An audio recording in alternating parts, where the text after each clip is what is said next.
आज हम देखेंगे रिसर्च के मेथड कौन कौन से होते हैं। अगर हम ऑब्जेक्टिव के हिसाब से देखें तो रिसर्च चार तरीके के होंगे: descriptive research, correlational research, explanatory research and experimental research.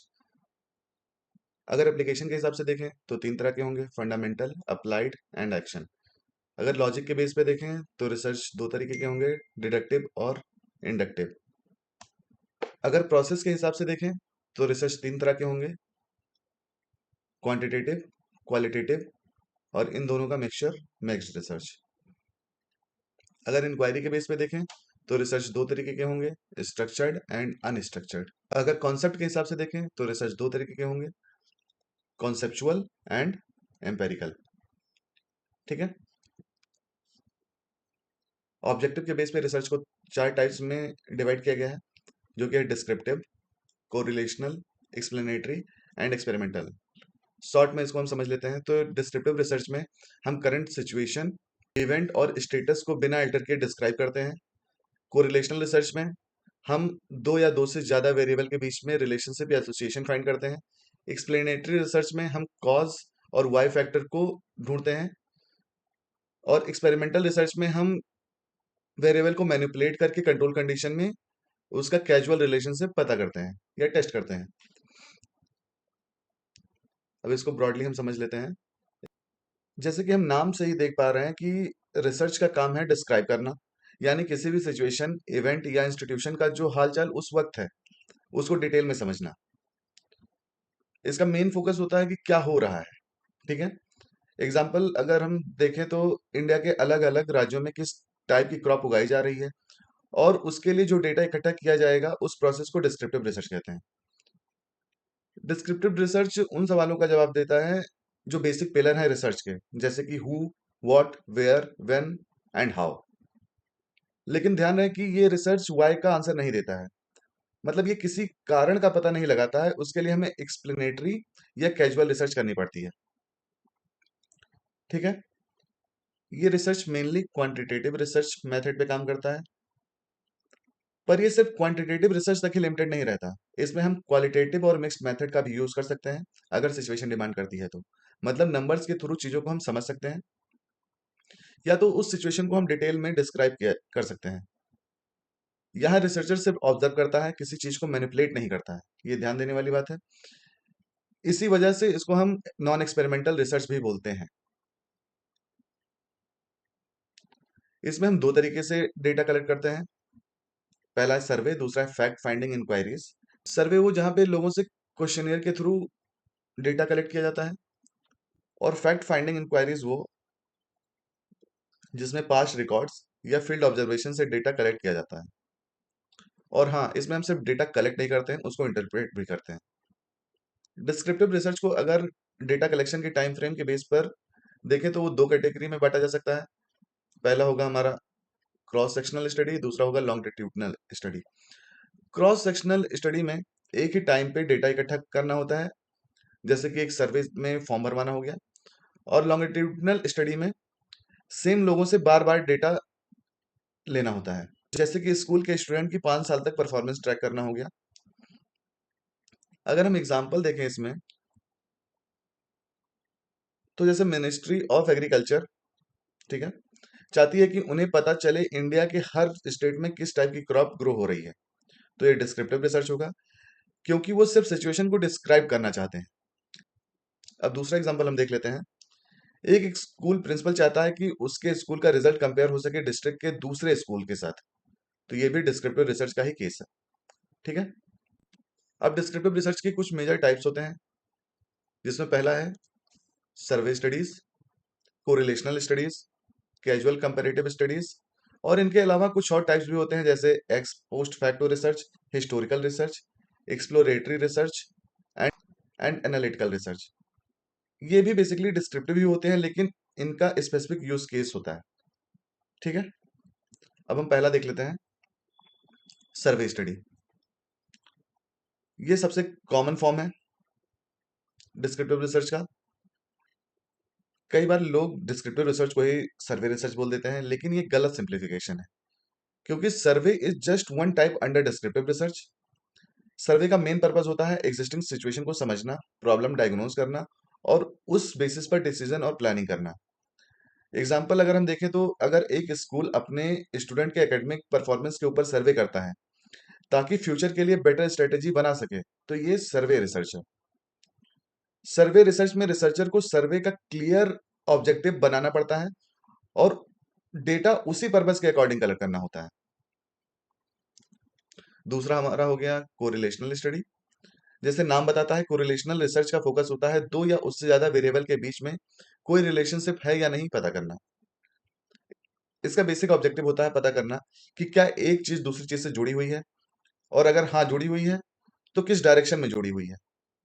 ये तीन क्वेश्चन एड्रेस करता है बेसिकली। क्या दो वेरिएबल के बीच में संबंध है, मतलब रिलेशनशिप है, वो रिलेशनशिप पॉजिटिव है या निगेटिव है, उस रिलेशनशिप की स्ट्रेंथ कितनी है। जैसे कि अगर हम एग्जांपल देखें, रिसर्चर फाइंड करना चाहेगा जैसे कि क्या लर्नर्स की परफॉर्मेंस उनकी स्टडी हैबिट से रिलेटेड है, क्या हायर स्टडीज का एनुअल इनकम से कोई कनेक्शन है, क्या किसी व्यक्ति की पर्सनालिटी का उसके अचीवमेंट से कोई रिलेशन है। कोरिलेशनल स्टडी काफी यूजफुल होती है प्रेडिक्शन के लिए। जैसे अगर ए और बी के बीच स्ट्रांग पॉजिटिव रिलेशन है तो ए बढ़ेगा तो बी भी बढ़ेगा, और अगर वही नेगेटिव रिलेशन है तो ए घटेगा तो बी बढ़ेगा। ठीक है, लेकिन याद रहे कोरिलेशन जो है वो कॉजेशन नहीं होता है। ये रिसर्च सिर्फ बताता है कि रिलेशन है या नहीं, लेकिन ये नहीं बताता कि उसका कारण क्या है रिलेशन का। अब नेक्स्ट देख लेते हैं x post facto research. X post facto research का मतलब होता है आफ्टर द फैक्ट, यानी घटना के बाद। ये रिसर्च उस समय होती है जब कोई फिनोमिना ऑलरेडी हो चुका होता है या हो रहा होता है, लेकिन रिसर्चर उसमें कोई भी चीज मैनिपुलेट नहीं करता। इसका यूज केस देख लेते हैं। ये ज्यादा यूज होती है सोशल साइंसेज में और बिजनेस स्टडीज में। इसमें रिसर्च का फोकस होता है किसी इवेंट के होने के बाद उसका एनालिसिस करना। इसमें वेरिएबल पे कंट्रोल नहीं होता है, सिर्फ ऑब्जर्व किया जाता है। एग्जाम्पल अगर हम देखें तो अगर किसी ऑर्गेनाइजेशन में एम्प्लॉय बर्नआउट हो चुका है और अब रिसर्चर उस बर्नआउट के कॉजेज आइडेंटिफाई करना चाहता है, तो ये एक्सपोस्ट फैक्टर रिसर्च होगा। अब हम बात करते हैं हिस्टोरिकल रिसर्च की। ये एक्सपोस्ट फैक्टों से काफी मिलता जुलता है, लेकिन इसका फोकस होता है पास्ट इवेंट और ट्रेंड पर। मतलब ये डिस्क्रिप्टिव रिसर्च का एक अलग डायमेंशन होता है। इसमें पास्ट रिकॉर्ड, डॉक्यूमेंट और आर्काइव का यूज करके प्रॉब्लम के रूट समझे जाते हैं। इसमें हम प्रेजेंट को समझते हैं पास्ट को एक्सप्लोर करके। ठीक है, लेकिन एग्जांपल देख लेते हैं कि भारत में ट्रेड यूनियन का विकास कैसे हुआ, और दूसरा एग्जांपल अगर हम देखना चाहें तो मॉडर्न एजुकेशन सिस्टम इंडिया में कैसे इवॉल्व हुआ। हिस्टोरिकल रिसर्च जो है वो प्लानिंग, पॉलिसी मेकिंग और एकेडमिक स्टडीज के लिए बहुत क्रूशियल होती है। चलिए अब बात करते हैं एक और लॉजिकल और डेटाबेस टाइप की, जो कि है एनालिटिकल रिसर्च। इसमें रिसर्चर फैक्ट या डेटा जो ऑलरेडी अवेलेबल है उसका यूज करता है। रिसर्चर खुद नए डेटा कलेक्ट नहीं करता, बल्कि एग्जिस्टिंग डेटा को क्रिटिकली एनालाइज करता है। इसका गोल होता है डीपर इंसाइट्स और लॉजिकल कंक्लूजन निकालना। जैसे कि अगर हम एग्जांपल से देखें तो गवर्नमेंट की बजट डॉक्यूमेंट का क्रिटिकल एनालिसिस करना, या किसी स्कीम के आउटकम को पास्ट रिपोर्ट के बेसिस पर समझना। इसमें रिसर्चर का रोल होता है एक एनालिस्ट जैसा, जो डेटा को इंटरप्रेट करके कंक्लूजन तक पहुंचता है। अब हम बात करते हैं कि इंटरेस्टिंग टाइप की, जो थोड़ा सा डिस्क्रिप्टिव से आगे बढ़कर कॉजेशन पे फोकस करता है, वो है एक्सप्लेनेटरी रिसर्च। ये रिसर्च कोशिश करता है ये समझने की कोई फिनोमिना क्यों होता है और कैसे होता है। एक, जैसे कि हम अगर एग्जांपल देखें तो स्ट्रेस कैसे और क्यों हार्ट डिसीज को बढ़ाता है। ठीक है, ये पता करना हमारा एक्सप्लेनेटरी रिसर्च हो जाएगा। अब नेक्स्ट पे आते हैं एक्सप्लोरेटरी रिसर्च। इसका काम होता है एक्सप्लोर करना किसी नए रिसर्च एरिया को जहां पर इंफॉर्मेशन कम हो या अनक्लियर हो। ठीक है, स्टार्टिंग पॉइंट होता है किसी भी रिसर्च का। ये क्लेरिफाई करता है हाउ एंड वाई के रिलेशनशिप को। इसका पर्पस होता है बैकग्राउंड इंफॉर्मेशन कलेक्ट करना, प्रॉब्लम को आइडेंटिफाई करना, हाइपोथेसिस बनाना, रिसर्च क्वेश्चन डेवलप करना और रिसर्च प्रायोरिटीज सेट करना। एक्सप्लोरेटरी रिसर्च ज्यादातर सेकेंडरी डेटा और क्वालिटेटिव मेथड का यूज करता है। जैसे कि literature review, focus group interview, experience survey, case study, projective techniques, Delphi method. तो अगर हम एग्जांपल देखें, तो मान लो हमको पता करना है कि यूपीएससी प्रिपरेशन के दौरान किस साइकोलॉजिकल स्ट्रेस से गुजर रहे हैं स्टूडेंट, और ये स्ट्रेस किन फैक्टर से ट्रिगर हो रहा है, इस बारे में रिसर्च करना, ये एक्सप्लोरेटरी रिसर्च हो जाएगा। ठीक है। नेक्स्ट हम देख लेते हैं एक्सपेरिमेंटल रिसर्च। ये रिसर्च हम तब करते हैं जब कॉज एंड इफेक्ट समझना होता है। एक्सपेरिमेंटल रिसर्च का मेन एम होता है कैजुअल रिलेशनशिप स्टेब्लिश करना, मतलब एक चीज होने से दूसरी चीज का क्या असर होता है। ठीक है। इसमें हम इंडिपेंडेंट वेरिएबल को मैनिपुलेट करते हैं बाकी सभी वेरिएबल को कंट्रोल करके, और इफेक्ट ऑब्जर्व किया जाता है डिपेंडेंट वेरिएबल पे। मेथड मेनली फिजिकल साइंस में पहले यूज किया जाता था, लेकिन अब इसका यूज केस हम सोशल साइंसेज में भी देख सकते हैं। जैसे कि अगर हम एग्जांपल लें, तो अगर हमको टेस्ट करना है कि डिफरेंट टीचिंग मेथड स्टूडेंट के रीडिंग अचीवमेंट पर क्या इफेक्ट डालती है, तो इसमें इंडिपेंडेंट वेरिएबल हो जाएगा टीचिंग मेथड। ठीक है। और डिपेंडेंट वेरिएबल हो जाएगा रीडिंग अचीवमेंट। इसमें जो मेथड है वो रिसर्चर कंट्रोल करेगा और डिपेंडेंट वेरिएबल पे मेजर करेगा। ठीक है। इसके तीन कैरेक्टरिस्टिक्स होते हैं, जो कि पहला है कंट्रोल। इसका मतलब है कि इन्वायरमेंट को किस तरीके से डिजाइन करना है कि सिर्फ एक ही वेरिएबल का इफेक्ट स्टडी किया जा सके। लेकिन अगर हम देखें तो सोशल साइंसेज में परफेक्ट कंट्रोल मुश्किल होता है, क्योंकि ह्यूमन बिहेवियर अनप्रेडिक्टेबल है। ठीक है।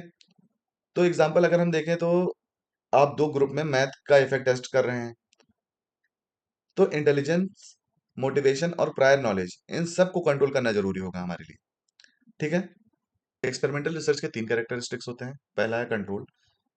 कंट्रोल का मतलब होता है एनवायरनमेंट को इस तरीके से डिजाइन करना जिसमें सिर्फ एक ही वेरिएबल का इफेक्ट स्टडी किया जा सके। लेकिन अगर हम देखें तो सोशल साइंसेज में परफेक्ट कंट्रोल मुश्किल होता है, क्योंकि वहां पे ह्यूमन बिहेवियर इन्वॉल्व होता है जो कि अनप्रेडिक्टेबल है। जैसे कि अगर हम दो ग्रुप में मैथ का इफेक्ट टेस्ट कर रहे हैं, तो intelligent, motivation and prior knowledge, इन सबको कंट्रोल करना जरूरी है। ठीक है। एक्सट्रेनियस वेरिएबल वो वेरिएबल होते हैं जो कि स्टडी से डायरेक्टली रिलेटेड नहीं होते, लेकिन डिपेंडेंट वेरिएबल को इफेक्ट कर सकते हैं। सेकंड कैरेक्टरिस्टिक्स है मैनिपुलेशन। इसमें रिसर्चर खुद से कंडीशन क्रिएट करता है। जैसे कि मान लीजिए टीचिंग के दो मेथड को कंपेयर करना है, ग्रुप ए को मेथड एक्स असाइन कर दिया गया एंड ग्रुप बी को मेथड वाई असाइन कर दिया गया। हम ये जानते हैं कि मेथड ऑफ टीचिंग जो है वो इंडिपेंडेंट वेरिएबल होगा। इंड- अगर इंडिपेंडेंट वेरिएबल है तो उसको हम मैनिपुलेट कर सकते हैं, मैनिपुलेट किया जा सकता है टीचर के द्वारा। तो मान लीजिए ग्रुप ए में जो टीचर है वो मैनिपुलेट करके एक्स मेथड पढ़ा रहा है, और ग्रुप बी में वाई मेथड पढ़ा रहा है सेम ही टीचर, और फिर हम उसका इफेक्ट देख सकते हैं ग्रुप ए पे क्या हो रहा है, ग्रुप बी पे क्या हो रहा है। तो ये मैनिपुलेशन का पार्ट होगा। थर्ड है ऑब्जर्वेशन। इसमें मैनिपुलेशन करने के बाद इफेक्ट को ऑब्जर्व किया जाता है डिपेंडेंट वेरिएबल पर। इसमें रिफ्लेक्सिबिलिटी भी हो सकती है। ठीक है। मतलब कि कॉज इफेक्ट को इन्फ्लुएंस कर रहा है एंड इफेक्ट कॉज को इन्फ्लुएंस कर रहा है। ठीक है। मतलब ये सर्कुलर चल रहा है। जैसे कि अगर हम एग्जांपल से समझना चाहें, तो पॉवर्टी से अनएम्प्लॉयमेंट होता है, और अनएम्प्लॉयमेंट पॉवर्टी को बढ़ा रहा है। ये बहुत मुश्किल हो जाता है हमारे लिए समझना कि किसको कौन इन्फ्लुएंस कर रहा है। ठीक है। अब एक्सपेरिमेंटल रिसर्च करने के लिए कौन कौन से मेथड यूज होते हैं। ठीक है। पहला है रैंडमाइज कंट्रोल ट्रायल, आरसीटी। मतलब इसमें पार्टिसिपेंट को रैंडमली दो या दो से ज्यादा ग्रुप में बांट दिया जाता है। जैसे कि एक हो गया ट्रीटमेंट ग्रुप और एक हो गया कंट्रोल ग्रुप। ठीक। जैसे कि अगर हम एग्जांपल देखें, तो एक नए मेडिसिन को अगर टेस्ट करना है, तो एक ग्रुप को एक्चुअल दवाई दी जाएगी और दूसरे को शुगर पिल्स दे दी जाएंगी। दूसरा है डबल ब्लाइंड एक्सपेरिमेंट। इसमें ना तो पार्टिसिपेंट को पता होता है कि उसे क्या दिया गया है, और ना ही रिसर्चर को। ये डिजाइन बेसिकली बायसेस को अवॉइड कर देती है। ठीक है। एग्जाम्पल अगर हम देखें इसमें, तो अगर एक डॉक्टर को भी ना पता हो कि कौन सा पेशेंट ड्रग ले रहा है और कौन सा प्लेसिबो है, तो उनका बिहेवियर इन्फ्लुएंस नहीं करेगा रिजल्ट को। ठीक है। प्लेसिबो मतलब कि उनको फेक दवाई दी जा रही है, शुगर पिल्स जैसे हो गया normally. Within subject design. इस डिजाइन में सेम पार्टिसिपेंट को हर कंडीशन के थ्रू गुजारा जाता है। मतलब हर पार्टिसिपेंट सभी एक्सपेरिमेंटल सिचुएशन फेस करता है। जैसे कि अगर हम एग्जांपल देखें, तो testing reaction time to different sounds. ठीक है। मतलब एक में तेज साउंड बजा दिया गया, एक में सॉफ्ट, एक में मीडियम, ताकि उनका जो रिएक्शन टाइम है वो जान सकें हम। ठीक है। Bit mean subject design. इस डिजाइन में अलग अलग ग्रुप बनते हैं और हर ग्रुप एक ही कंडीशन फेस करता है। ठीक है। जैसे कि एग्जांपल, दो क्लास ग्रुप हैं। एक ग्रुप को ट्रेडिशनल टीचिंग से पढ़ाया गया और दूसरे को स्मार्ट बोर्ड से। फिर उनका परफॉर्मेंस कंपेयर किया गया। फैक्टोरियल डिजाइन में मल्टीपल इंडिपेंडेंट वेरिएबल का कंबाइन इफेक्ट देखा जाता है। मतलब कि एक ही एक्सपेरिमेंट में दो या उससे ज्यादा फैक्टर टेस्ट किए जा रहे हैं। ठीक है। इसका इसका एग्जांपल हो सकता है, जैसे कि एक रिसर्च जिसमें देखा जा रहा है कि नींद और कैफीन दोनों का कंबाइन इफेक्ट क्या है स्टूडेंट के परफॉर्मेंस पर। ठीक है।